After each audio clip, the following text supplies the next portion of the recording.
I knew from when I was real small that people were going to know who I was. I always had that feeling. I just never knew how they were going to learn. I kind of enjoy it because now, even after I die, people are going to remember me forever. They're going to talk about me for years. People in West Memphis will tell their kids stories. It'll be like, sort of like I'm the West Memphis boogeyman. Little kids will be looking under their bed before they go to bed. Damien might be under there. Eu gosto de histórias, de todos os tipos, alguns gêneros mais do que outros. Agora, o meio ou a mídia em que elas são contadas não importa. Quadrinhos, livros, videogames, séries, filmes. A história sendo boa eu tô dentro. Só que histórias nem sempre se limitam à ficção. Pra falar a verdade, a maior parte das histórias que existem são reais. Estão sempre em construção no decorrer das nossas vidas. Olha em volta. Tudo e todos têm uma história. A maior parte delas é banal demais para prender a nossa atenção. Mas outras, de vez em quando, são tão ou até mais impressionantes que a própria ficção. O mundo das obras audiovisuais de crimes reais, hoje conhecidas como True Crimes, tem crescido bastante nos últimos anos, arrastando multidões de fãs obcecadas com a realidade. E eu não posso julgar muito, porque eu sou um desses fãs, por mais que isso me doa dizer. Geralmente são os tipos de histórias que capturam meu interesse bem mais fácil. Por contarem casos incríveis que você não acreditaria serem reais até ver as imagens, documentos e entrevistas que elas trazem. E ao mesmo tempo que esse gênero tem crescido, o mesmo pode ser dito sobre as polêmicas que o cercam. É um dilema ético e moral que não sai da minha cabeça, sempre que eu descubro um novo seriado ou filme que faz uso de crimes trágicos como um dos seus principais elementos de entretenimento. O quão hipócrita eu sou quando eu critico o sensacionalismo barato e cruel de programas policiais de TV que exploram a desgraça alheia em troca de audiência, mas ao mesmo tempo assisto e gosto de documentários que também se apoiam em vítimas de crimes reais. Afinal, um Brasil urgente da vida pode ser comparado a um Making a Murderer? Talvez até o fim desse vídeo eu arrisque uma resposta, mas até lá eu vou ousar recomendar mais uma dessas obras.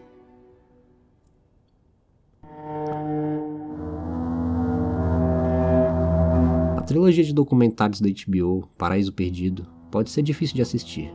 É pesado, é triste, mas acima de tudo, real. E por ser real, podemos perdoar o seu ritmo burocrático. Por ser real, ele adquire toda uma importância, uma necessidade de ser contado. Ainda mais pela inacreditável história das pessoas envolvidas.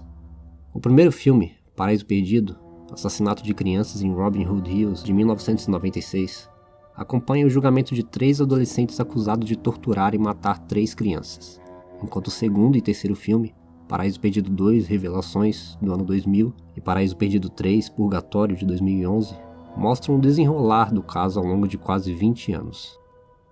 A história é tão familiar que parece que já ouvimos antes.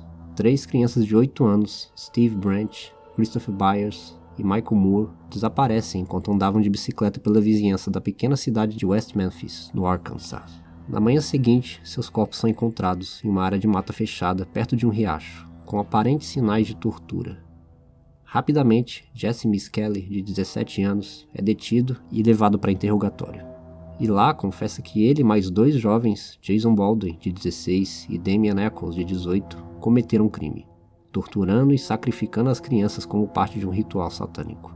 E daí as coisas vão ficando cada vez mais estranhas, quando se descobre que nunca houve evidências físicas que liguem os acusados à cena do crime. E as únicas justificativas dos 3 suspeitos estarem presos é porque eles eram vistos como estranhos e diferentes pelos membros da comunidade tradicional cristã em que viviam, por usarem sempre roupas pretas e ouvirem heavy metal. Além da descoberta de que o interrogatório de Misskelley foi conduzido de maneira no mínimo suspeita pela polícia. O filme segue intercalando o julgamento dos 3 adolescentes com as entrevistas dos pais, tanto das vítimas quanto dos acusados.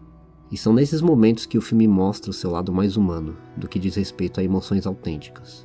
Também é onde as partes mais viscerais e incômodas se encontram, mostrando como cada pessoa lida ao perder o filho, tanto por um crime hediondo, quanto para um sistema judiciário injusto e corrupto.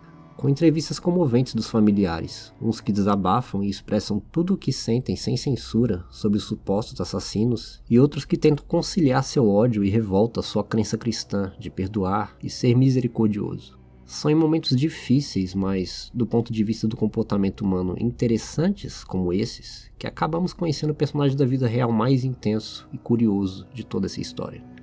John Mark Byers, o padrasto de uma das crianças mortas. Um cristão fervoroso de 2 metros de altura, desses do tipo que acredita em qualquer notícia falsa, caso esta confirme que ele já acredita ser verdade, e que hoje em dia teria sido um eleitor barulhento de Donald Trump ou Bolsonaro. Ele esbraveja e destila palavras de ódio, condenando sempre com notável articulação os suspeitos do crime. Byers se destaca entre todos os familiares, por mais se parecer com um personagem fictício.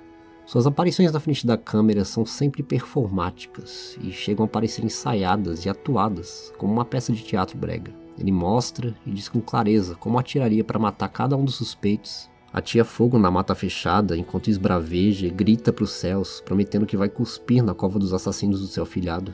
Posa para a câmera para ameaçar inúmeras vezes quem tiver que ameaçar e até chega a cantar músicas da sua autoria para conhecermos melhor seu lado artístico.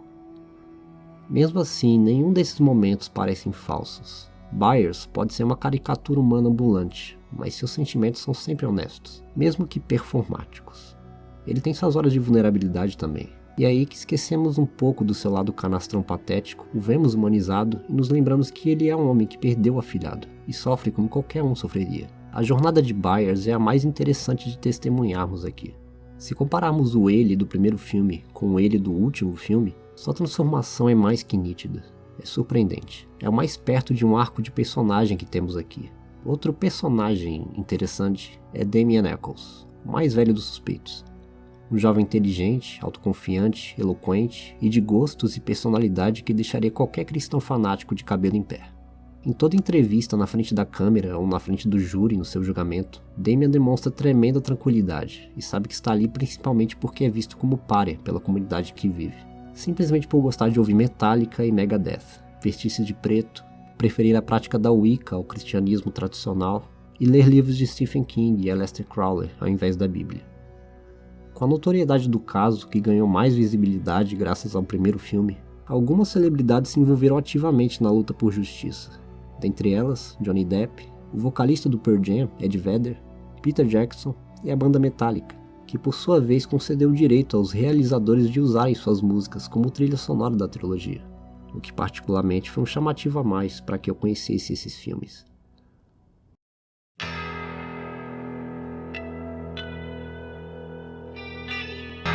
Paraíso Perdido é bem bad vibes, é visceral, é pesado e muito triste.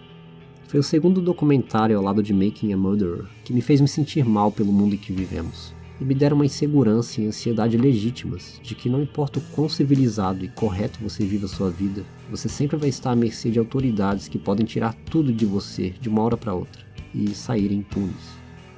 O documentário nos leva numa jornada envolvente de mistério e combate à injustiça em mais de um sentido.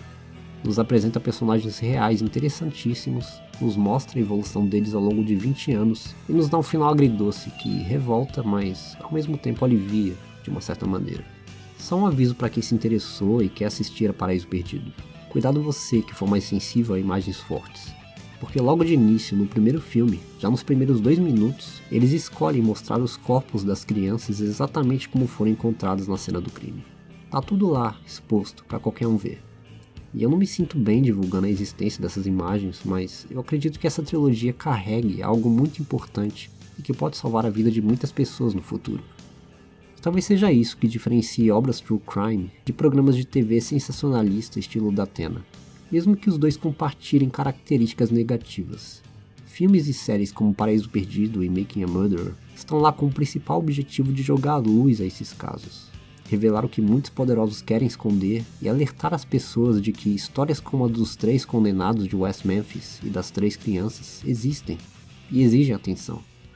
Além de mostrar que as piores histórias de terror não estão em livros ou filmes de ficção, mas sim aqui, no mundo real, com monstros reais e vítimas reais.